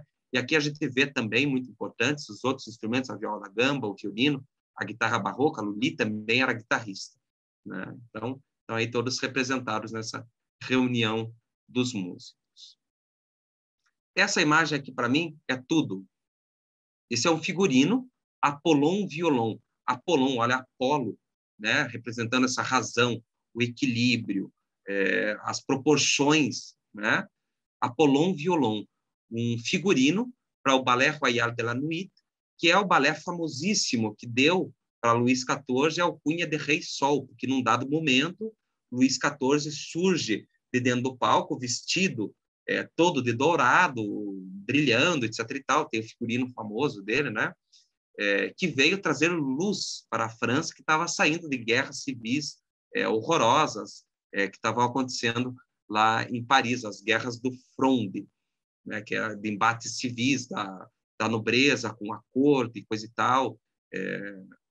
Enfim, e aí surge Luís XIV como o Rei Sol, que vem trazer a luz para uma nova era, né? E esse balé também foi o primeiro balé no qual Lully e Luís XIV dançaram lado a lado, né? Então, muito interessante. E nesse balé aparece esse figurino, que é o Apollon violão, que são 5 instrumentos, muito bem representados aqui, a família do violino completa, né? Representando, já com esse título de Apolo, esse equilíbrio que era tão almejado com a construção dessa família. E essa imagem aqui é a personificação da orquestra, ou das cordas da orquestra francesa. Uma imagem maravilhosa, né? Então, eu já estou encaminhando para o fim, Beatriz, me desculpa, a gente não combinou um tempo, então eu estou indo adiante, mas eu prometo que logo eu finalizo. Então, vamos falar um pouquinho rapidamente, então, né, sobre as bandas de Luís XIV. A gente vai ver a instituição da orquestra dentro da corte francesa lá no reinado de Francisco I, que o seu reinado vai de 1515 a 1547, que a gente vai ter, sobretudo, bandas para bailes e para procissões ao ar livre. E os violinos, lembra que nós vimos lá no início da fala que em 1523 a gente tem registros de pagamento para os trompetes e violinos? Então, os violões estão inseridos dentro desse contexto com Francisco I. Avançando um pouco no tempo, nós já vimos também lá algumas descrições com Henrique III, né, dos violões tocando na corte francesa. Agora, já em Luís XIII, cujo reinado vai de 1601 a 1643, a gente vai ver o estabelecimento de estruturas e dos departamentos da corte e a fundação da Orquestra dos 24 Violinos do Rei, que existiu de 1626 até 1761, que foi uma época em que houve grandes reformas dentro tanto da Ópera de Paris quanto das estruturas musicais da corte francesa. Luís XIV iniciou seu reinado em 1643, até quando ele faleceu, em 1715, e nesse período a gente vai ver um fortalecimento das estruturas pré-existentes, estruturas musicais pré-existentes, um aumento do efetivo das orquestras, a criação da Ópera de Paris. Em termos musicais, um grande interesse pelo balé, como representante de uma classe, a criação da tragédie en musique, um gênero operístico genuinamente francês, apesar que não é genuinamente francês, porque guarda influências múltiplas, né? Mas tudo bem. Foi revestido por Lully com uma cara tipicamente francesa. Música de câmara e música sacra muito apoiadas e benquistas por Luís XIV. Então, em todos esses períodos, a gente vai ter uma presença constante dos violão formando essas bandas. Aqui eu coloco uma tabela minha da estruturação e dessa complicada rede hierárquica de Luís XIV. Tudo para Luís XIV é instituição, e essas instituições são regradas por departamentos, cada um responsável por uma função específica, etc. e tal. Então, isso aqui é um resuminho, né? Uma tabelinha só para a gente entender. Lá em cima está o rei, evidentemente. O rei tem pessoas de confiança que vão ser responsáveis. Aqui, no caso, eu coloquei apenas os departamentos que têm música: câmara, capela e cavalaria. O grande camareiro, o grande capelão e o grande cavaleiro. Dentro desses departamentos, vão ter sub-hierarquias até a gente chegar nos departamentos de música. Então, o rei, a câmara e o departamento da música de câmara. É o único departamento em que Lully responde diretamente ao rei. Apesar de existir uma hierarquia no meio do caminho, ela é protocolar. Lully se reporta diretamente a Luís XIV. A música da câmara ela é regida por um superintendente de música que é responsável pelas orquestras. Lully, quando ingressou na corte de Luís XIV, começou a trabalhar com os 24 violons do Roi, mas logo assumiu uma orquestra que estava na sua gênese, que eram os Petit Violons, que era uma orquestra um pouco menor do que os 24 violons, mas que se tornou, como os textos históricos vão dizer, né, pela rigidez de Lully, tornou-se muito superior aos 24 violons. E aí a gente tem essas duas bandas, a Grande Band, que são os 24, e a Petite Band, que inclusive hoje em dia empresta o nome para a orquestra do Sigismund Keuken. A Petite Band se refere a esse grupo em particular. Então, eram duas orquestras sediadas pelo departamento da Câmara. Depois nós vamos ter a capela, grande capelão, capela, o mestre de música, o submestre de música, e aí que vem a música da capela, regida pelo mestre de capela. Aquele que está logo acima, abaixo da capela, não necessariamente precisava ser músico, era um cargo político apenas. Depois temos o departamento da cavalaria e a música da cavalaria, que guarda o grupo dos 12 joueurs de violon. E eu não falei, né, mas claro, na capela, são os Symphonistes de la Chapelle Royale. Cada local tem a sua própria orquestra, com os seus músicos particulares, um regime de trabalho e agendas locais de apresentações diversos. Todos eles têm como base a orquestra de cordas. Eu fiz um trabalho na minha dissertação que foi o seguinte: eu queria reconstituir esses grupos. Então, eu peguei os documentos oficiais da corte do Luís XIV, que estão transcritos no L'État de la France, que são volumes imensos, de 1000 páginas cada, e às vezes vários volumes por ano. E eu peguei todo esse período desse escopo que eu determinei, e eu li um por um desses documentos para reconstituir as orquestras. E eu as reconstituí cronologicamente, todas as datas de contratação. Então, lá na minha dissertação, vocês vão encontrar os efetivos conforme eles se desenvolveram cronologicamente. Aproveitando esse trabalho que eu fiz, eu juntei outras informações de música que eu fui encontrando ao longo do caminho, compendiei e coloquei como anexo. Então, para que outra pessoa que queira consultar esses textos não precise lê-los, então já pode, se quiser, já está lá. Não se refere diretamente ao meu trabalho, mas eu deixei lá como um apêndice para quem precisar eventualmente consultar, vai ter um pouco mais à mão. Já estamos muito avançados no tempo, não vou me deter a falar aqui muito especificamente sobre cada grupo. Em outra ocasião, quem sabe, né? Nós podemos falar mais sobre as bandas. Mas aqui só deixando, então, um efetivo das orquestras da corte do Luís XIV em meados de 1680. Então, os 24 violons mantiveram aquela orquestração desde o tempo de Mersenne, 6 nas pontas e 4 nas partes intermediárias. Os petit violons, 6 de si, 4 basses, 2 no meio. Os sinfonistas, 3, 2, 1. Os 12 joueurs, 5, 2, 4, 1, 0. Já a 4 vozes, né? Fora os 12 joueurs, aqui a gente consegue encontrar uma proporção, ou pelo menos um sentido de orquestração que valoriza mais tal e tal naipe. Aqui é uma imagem de Avis, de 1655, representando a música da capela de Luís XIV. Aqui a gente já consegue ver um instrumento de baixo, muitas teorbas, né, várias teorbas, e os cantores. Aqui só uma imagem ilustrativa. Aqui nós temos uma ilustração da planta da cavalaria de Luís XIV.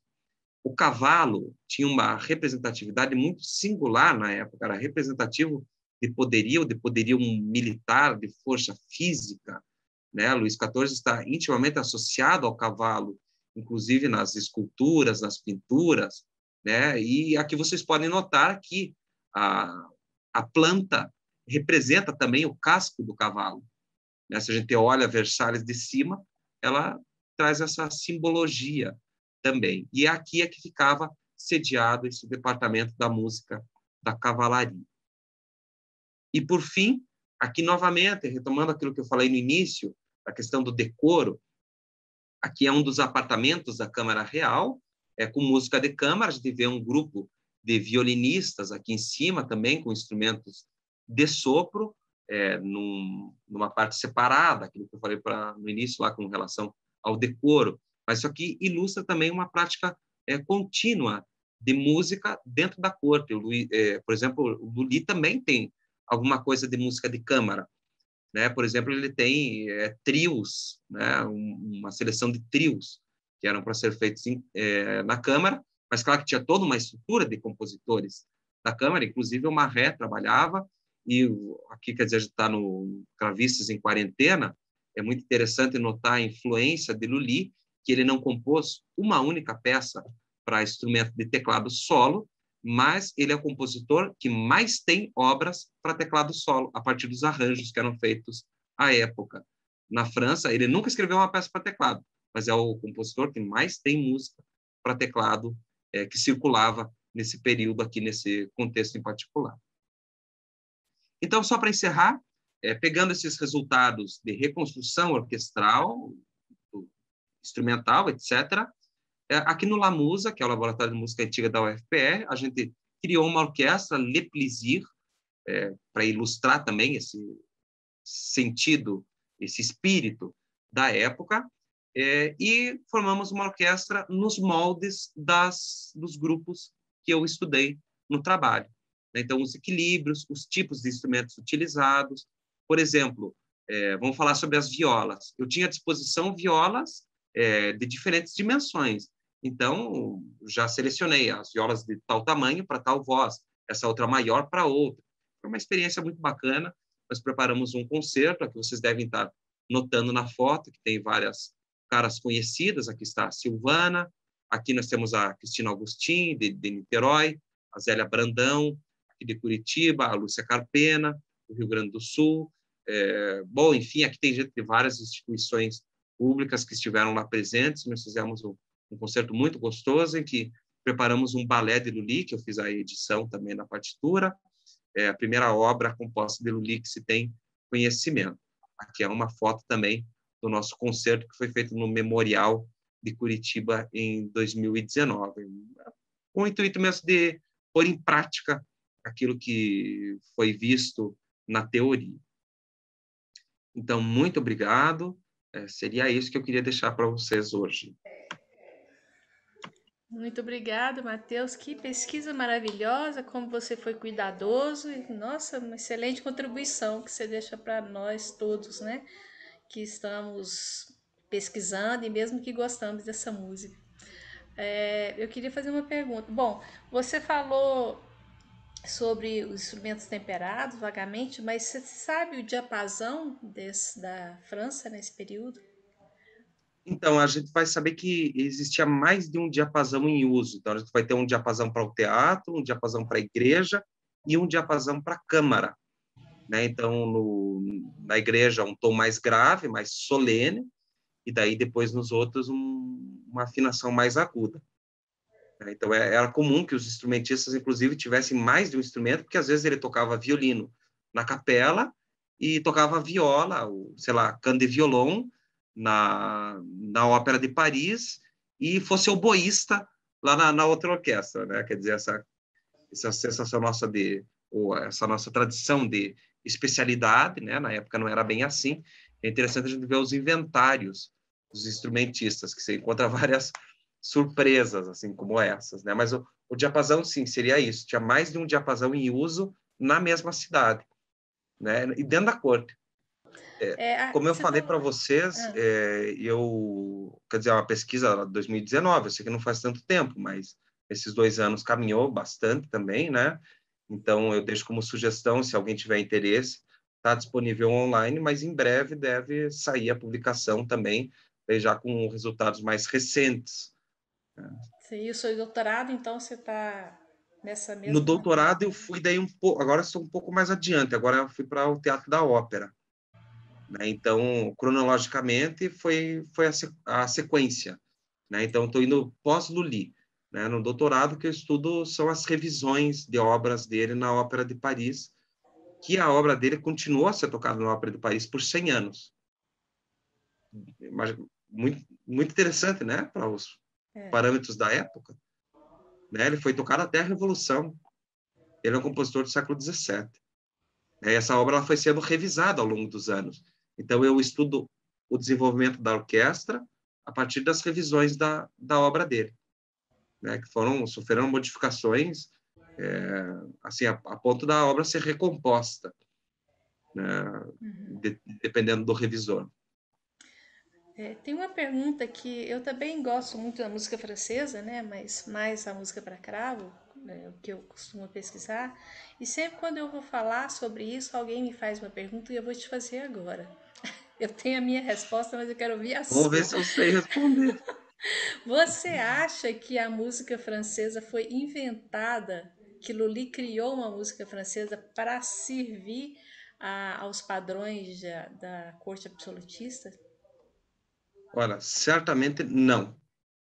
Eu posso dizer assim, taxativamente que não, porque, na realidade, o que Lully fez foi pegar aspectos culturais, musicais, literários, de modos, de trejeitos daquele local e emoldurar de acordo com um gosto geral. Então, na realidade, ele forjou um estilo a partir de práticas pré-existentes. Então, na realidade, o Lully ele trouxe a contribuição dele de ser esse organizador musical, mas na realidade nada do que ele fez é exatamente novo. E também tem outra coisa, não é exatamente francês. Então, tinha uma forte influência italiana na França dessa época. Por exemplo, o estilo de ornamentação das aires de cour, por exemplo, que tem o double, a repetição ornamentada. Aquilo ali foi trazido da Itália, pelo Pierre Nier, que foi um cantor, depois professor do Lambert e Larry Dupuy e tudo mais, ou seja, veio da França, da Itália. Depois se tornou patrimônio francês, mas veio da Itália. E daí foi absorvido dos salões para o balé e do balé para a ópera.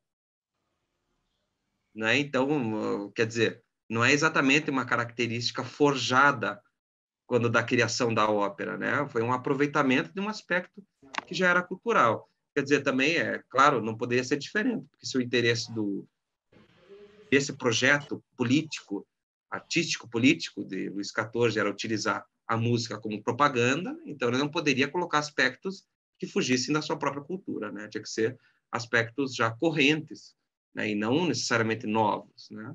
Tinha que representar a nação. Não sei, eu fui bem enfático, né? Tá Agora você certo. tem a tua resposta. Não, tá bom, é isso. Bom, de qualquer maneira, excelente, parabéns, viu? Parabéns e muito obrigado, viu? Foi uma excelente palestra e uma excelente pesquisa. E eu sei que hoje nós somos poucos aqui, mas eu sei que Ah, não tem muita problema. gente vai assistir esse vídeo, que vai ficar disponibilizado em alguns dias. E é isso, né? Espero que a gente se Que bom. encontre em outra vez para Com novas certeza. Eu conversas. agradeço o espaço, Beatriz, e a todo mundo que estava aqui presente, eventualmente quem for assistir depois. Um enorme prazer estar aqui. E se eu posso confessar alguma coisa, é a primeira vez que eu estou falando da dissertação, até hoje eu não tinha falado. Ai, que honra! Olha só, que legal. Porque como eu continuei, então Ah, as falas que eu fiz sempre foi já continuando, né? aham. Não tinha ainda falado sobre a dissertação. Então foi muito bom que também me Ah, despertou legal. olhar de novo e refletir um pouquinho mais, né? É outra conversa, né? E quando a gente fala sobre escreveu também, o que escreveu e fala com naturalidade e sabedoria, as coisas saem com uma fluência boa. Isso é bom para quem vai assistir depois, né? Assistir um vídeo, uma conversa sobre a dissertação. Opa, Que bom, então. né? Mas muito obrigado, então, Obrigada, Beatriz. Matheus. Foi um Grande prazer. prazer, viu? Obrigada, pessoal que está por Tá bom. aí.